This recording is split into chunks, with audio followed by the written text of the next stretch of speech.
নমস্কাৰ সকলোকে আমাৰ চেনেলটোলৈ স্বাগতম জনাইছো। আজিৰ ভিডিঅ'ত আমি আলোচনা কৰিম ক্লাছ 8 মেথছৰ এক্সাৰসাইজ 1.1 ৰ কোৱেশ্চন নম্বৰ 1 ৰ পৰা 2 লৈ। আৰু যিসকল আমাৰ চেনেলটো এতিয়ালৈ সাবস্ক্ৰাইব কৰা নাই সাবস্ক্ৰাইব কৰি ল'ব যাতে পৰৱৰ্তী ভিডিঅ' সোনকালে লাভ কৰিব পাৰে। এক্সাৰসাইজ 1.1 কোৱেশ্চন নম্বৰ 1 টো আমাৰ দিছে তলত দিয়া সত্য নে অসত্য বিচাৰ কৰা। এক নম্বৰটো আমাৰ দিছে পৰিমেয় সংখ্যাই যোগ আৰু পূৰণৰ বিনিময় বিধি মানি চলে। অৰ্থাৎ ইয়াত আমাৰ কৈছে যে যোগৰ ক্ষেত্ৰ আৰু পূৰণৰ ক্ষেত্ৰত পৰিমেয় সংখ্যাটো কি হয় যে বিনিময় বিধি মানি চলে বুলি আমাক কৈছে। এইটো সত্য হয় নে হয়তো এইটো লিখিব লাগে। তেতিয়া চোৱা যোগৰ কাৰণে যদি আমি চাওঁ তে আমি a প্লাস b যদি কৰো আৰু এটা আমি b প্লাস a যদি কৰো তে n মান ধৰিলো 3 আৰু b টো ধৰিলো 2 ইকুৱেল টু কিমান হ'ল 5।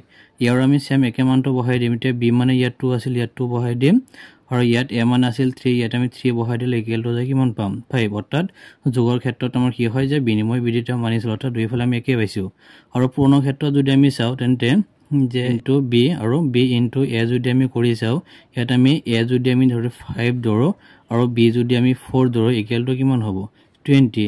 ইয়াত আমাৰ b মানে 4 আছিল ইয়াত 4 বহাই দিম আৰু a মানে ইয়াত 5 ইয়াত আমি 5 বহাই দিলে ইকুৱেল টু কিমান হ'ব আমাৰ 20। অৰ্থাৎ পূৰ্ণ ক্ষেত্ৰত আমাৰ কি হয় তেও বিনিময় বিধি মানি চলে। অৰ্থাৎ হি আমাৰ কি হ'ব সত্য। অৰ্থাৎ এক নম্বৰ এনসাৰটো হ'ব আমাৰ অসত্য। তাৰপিছত আমাৰ দুইটো আমাৰ দিছে যে পৰিমেয় সংখ্যাই বিয়োগ আৰু হৰণৰ ক্ষেত্ৰত সহযোগ বিধি মানি চলে। অৰ্থাৎ আমাৰ যে পৰিমেয় সংখ্যাই বিয়োগ আৰু হৰণৰ ক্ষেত্ৰত সহযোগ বিধি মানি নচলে। অৰ্থাৎ হি আমাৰ কি হ'ব অসত্য। এইটো হ'ব আমাৰ অসত্য। আমাৰ দিছে পৰিমেয় সংখ্যা বিয়োগত আবদ্ধ নহয়। অৰ্থাৎ আমি জানো যে পৰিমেয় সংখ্যা বিয়োগত আবদ্ধ হয় ইয়াত নহয় দিছে কাৰণ ইয়াৰ এনসাৰটো কি হ'ব অসত্য। সো আমাৰ 4 নম্বৰ দিছে শূন্য প্ৰতিক্ৰম নাই। যেনে ধৰা এইটো হ'ল শূন্য তে শূন্যটো আমি প্ৰতিক্ৰম মানে কি সংখ্যাটো আমাৰ উল্টা কৰি যদি আমি লিখো তেন্তে হি কি হ'ব প্ৰতিক্ৰম হ'ব। অৰ্থাৎ আমি এটা 2/3 যেটো লিখিছো এটা আমি যদি প্ৰতিক্ৰম যদি কৰো এই তিনিটো ওপৰত যাব আৰু দুইটা আমাৰ তলত আহিব। অৰ্থাৎ এইটো সংখ্যাহে আমাৰ কি হ'ব প্ৰতিক্ৰম হ'ব। অৰ্থাৎ শূন্যটো প্ৰতিক্ৰম নহয়। অৰ্থাৎ আমাৰ কি দিছিল যে শূন্যৰ প্ৰতিক্ৰম নাই সেইকাৰণে হি কি হ'ব সত্য। এইটো হ'ল আমাৰ সত্য। 5টো আমাৰ দিছে শূন্যটো পৰিমেয় সংখ্যা। অৰ্থাৎ শূন্যটোক পৰিমেয় সংখ্যা বুলি কৈছে। এইটো সত্য হয় নে অসত্য হয়তো লিখিব লাগে। অৰ্থাৎ এইটো হ'ল আমাৰ শূন্য। এতিয়া শূন্যৰ তলত একো নাই মানে কি আছে আমাৰ 1 আছে। অৰ্থাৎ আমাৰ p/q আখৰিত হ'ল এতিয়া হ'ল p ৰ মান আৰু এইটো হ'ল আমাৰ q ৰ মান। অৰ্থাৎ আমি জানো q ৰ মান যেতিয়া 0 হয় তেতিয়াহে তেও পৰিমেয় সংখ্যা নহয়। কিন্তু ইয়াৰ q ৰ মানটো 0 নহয় কাৰণে সেই সংখ্যাটো আমাৰ কি হ'ব পৰিমেয় সংখ্যা হ'ব। সেইকাৰণে আমাৰ কি হয় যে শূন্যটো পৰিমেয় সংখ্যা অৰ্থাৎ শূন্য আমাৰ পৰিমেয় সংখ্যা হয়। সেইকাৰণে আমি লিখিম এইটো হ'ব অসত্য।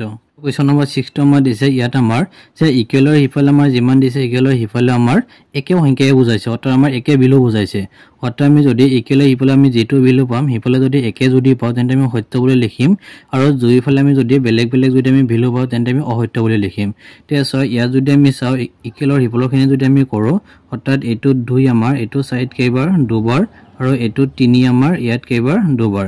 তে তলত আমাৰ থাকিল 2 * 7 কৰিলে আমি কিমান পাম 2 * আমি 7 যদি কৰো আমি পাম 14 আৰু ওপৰত থাকিল আমাৰ 5 * 2 কৰিলে আমি কিমান পাম 10 ইকুৱেল হিফালে যদি আমি চাওঁ অৰ্থাৎ এইটো 3 ইয়াত আমাৰ দুবাৰ আৰু এইটো 2 আমাৰ 4ত দুবাৰ। অৰ্থাৎ 2 * 5 গুণ কিমান হ'ল ইয়াটো হ'ল 10 আৰু তলত থাকিল আমাৰ 7 * আমি 2 যদি কৰো আমি কিমান পাম ইয়াত আমি 14 পাম।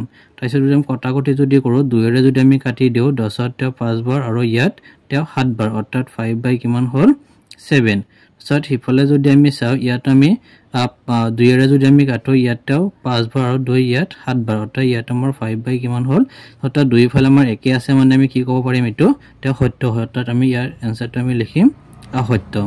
7টো আমাৰ দিছে সো ইয়াত আমি কি কৰিম সেই ইকুৱেলৰ আমি হিফালৰ সংখ্যা আৰু হিফালৰ সংখ্যাখিনি আমি কৰি চাম দুইফালে যদি আমাৰ একে ওলাই তে আমি সত্য লিখিম আৰু যদি বেলেগ বেলেগ ওলাই তেন্তে আমি অসত্য লিখিম। তা ইয়াত আমাৰ এই সংখ্যাৰে আমাৰ এই ব্ৰেকেটত থকা দুটা লগতে তে কি হৈ আছে তে পূৰণ হৈ আছে। প্ৰথম আমি কি কৰিম পূৰণটো আমি কৰি লম। তা এইটো লগত এইটো সংখ্যা এবাৰ পূৰণ অৰ্থাৎ 5/9 * 1/3 আকৌ আমাৰ এইটো লগত এইটো আকৌ পূৰণ হ'ব ইয়াৰ আগত প্লাস ইয়াতো প্লাস তেন্তে ইয়াত আমাৰ প্লাস হ'ব আৰু 5/9 ৰ লগত আমি কিমান পূৰণ কৰিম 7/3 আৰু হিফালে আমাৰ যেনেকুৱা সেম লিখিম অৰ্থাৎ 5/9 * 1/3 প্লাস 7/3। এতিয়া চোৱা ইয়াত যদি মন কৰো তেন্তে ইয়াত আমাৰ 5/9 * 1/3 ইয়াত আমাৰ 5/9 * 1/3 তাৰপিছত আছে আমাৰ চোৱা ইয়াত আমাৰ 5/9 * 7/3 ইয়াত কিন্তু তেনেকুৱা নাই। সেইকাৰণে আমি যদি চাওঁ দুইফালে আমাৰ বেলেগ বেলেগ আছে সেইকাৰণে আমি ক'ব পাৰিম এইটো আমাৰ সত্যটো আমাৰ সত্য নহয় অৰ্থাৎ অসত্য আৰু এইটো আমাৰ দিছে এটা আমি সমাধান আমি কৰিম যে ইয়াত আমাৰ দিছে 7/12 minus 3/7 plus 11/12 equal তেso ইয়াত আমাৰ এই চিহ্নৰ লগত আমাৰ হে ব্ৰেকেটত থকা গোটেইখিনি সংখ্যাৰ লগত পূৰণ হৈ আছে অৰ্থাৎ 7/12 ইয়াৰ লগত এটো যদি পূৰণ কৰো প্লাস আৰু মাইনাসে কিমান হ'ব -3/7 আকৌ মাইনাস আৰু প্লাসে হ'ব -11 কিমান হ'ব 12 অৰ্থাৎ আমি হিফালে যদি চাও ইয়াত আমাৰ 7/12 ইয়াত আমাৰ 7/12 হি মাইনাস আমাৰ কি আছিল যে 3/7 ইয়াত -3/7 অৰ্থাৎ হি আমাৰ কি আছে প্লাসত আমাৰ 11/12 হি মাইনাসত 11/12 অৰ্থাৎ আমাৰ দুইফালে বেলেগ বেলেগ অৰ্থাৎ আমাৰ এটো চিন আছে প্লাস হি মাইনাস হেকনে হি বেলেগ বেলেগ থোৱাৰ কাৰণে হেটো আমাৰ কি হ'ব অসত্য হ'ব এটো আমাৰ অসত্য নটো আমাৰ দিছে সো হিফালে আমি দেখা পাই আছো ইয়াত আমাৰ -3/11 ইনটু ইয়াত আমাৰ 2/9 আৰু হিফালে আমাৰ -3/11 অৰ্থাৎ দুইফালে আমি বেলেগ বেলেগ দেখা পাইছো হেকনে ইয়াৰ আনসাৰটো কি হ'ব আমাৰ এটো হ'ব আমাৰ অসত্য অৰ্থাৎ অসত্য সো আমাৰ 10 নম্বৰটো আমাৰ দিছে ইয়াত আমাৰ এই 4/9 লগত ব্ৰেকেটত থকা গোটেইখিনি সংখ্যাৰ লগত পূৰণ হৈ আছে তে প্ৰথমে এটো লগত এটো পূৰণ কৰি চাম অৰ্থাৎ 4/9 ইনটু 11/12 আকৌ এটো লগত এটো সংখ্যা পূৰণ হৈ আছে প্লাস আৰু প্লাসে প্লাস হ'ব ইয়াত আমাৰ 4/9 ইনটু ইয়াত আমাৰ -5/6 অৰ্থাৎ এটো লগত এটো সংখ্যা আমি পূৰণ কৰিলো কো ইফালে আমাৰ যি আছে আমি সেম লিখিম ইয়াত আমাৰ 4/9 ইনটু 11/12 plus 4/9 into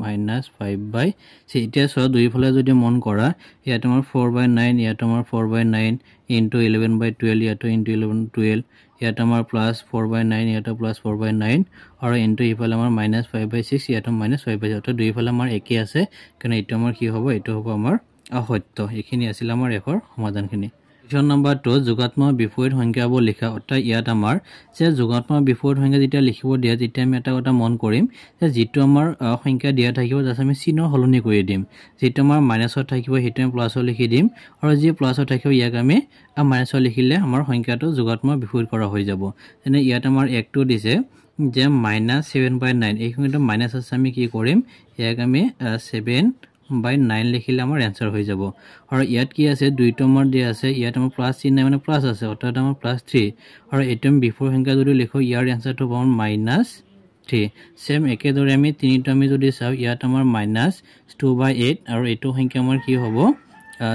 2/8 অৰ্থাৎ -2 গুচি যাব সেম একে নিয়মত আমি যদি চাও চাৰিখিনি যদি আমি সমাধান কৰো ইয়াত হ'ব আমাৰ 19 মাইনাস যেটো আমাৰ 7 আছে হি আমাৰ কি হ'ব চিহ্নৰ হলনি হৈ যাব অৰ্থাৎ 19/7 আৰু 5 টো যদি আমি চাও 5 টো আমাৰ মাইনাস a/c আছে -2 গুচি যাব অৰ্থাৎ a/c এখিনি আছিল আমাৰ দুইৰ आंसर